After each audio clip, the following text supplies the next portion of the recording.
Interim Senator Darlene Graham and U.S. Representative Ralph Norman both hoping to claim that seat. Kelsey O'Donnell with our sister station in Columbia, where Graham's watch party is taking place tonight. Kelsey has more.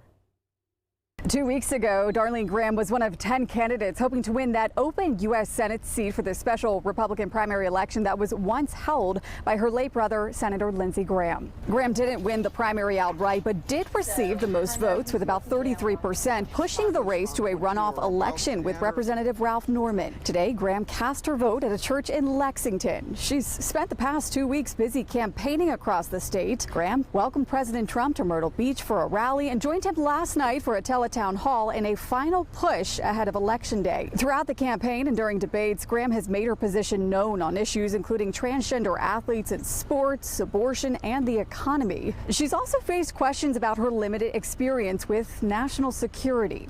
Graham's been open about not being a career politician, but now it will be interesting to see if her campaign efforts, along with the endorsements from President Trump and South Carolina's other GOP Senator Tim Scott, will be enough to carry her to the November election. I've been working really hard going around the entire state because it's important to me to hear from the people of South Carolina and what's important to them. So I've worked really hard the past 2 weeks getting all around the state, and I think I've reached pretty much every corner of this state. Before leaving the polling place Tuesday morning, Graham said she is confident that this election will go in her favor. Whoever is the winner today will go on to face the Democratic nominee Dr. Annie Andrews on the November ballot.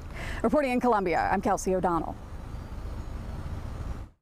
U.S. Representative Ralph Norman in Rock Hill today casting his ballot. He is no stranger to South Carolina politics as he's represented the state's 5th congressional district since 2017. Norman also ran for governor this year, finishing 3rd in the Republican primary. That statewide campaign gave him months of exposure to voters outside of his district. Experience, he says, helped him prepare for this race.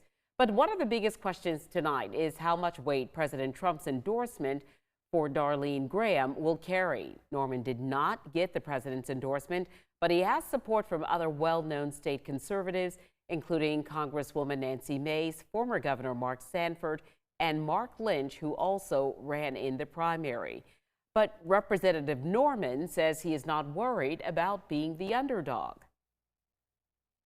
I love being an underdog. I mean, it's at the end of the day, South Carolina is going to elect the next senator. And at the end of the day, it's going to be who gets out and votes. I think our people are going to get out and vote. I think they're excited. The electricity that we've had has been great. It really has.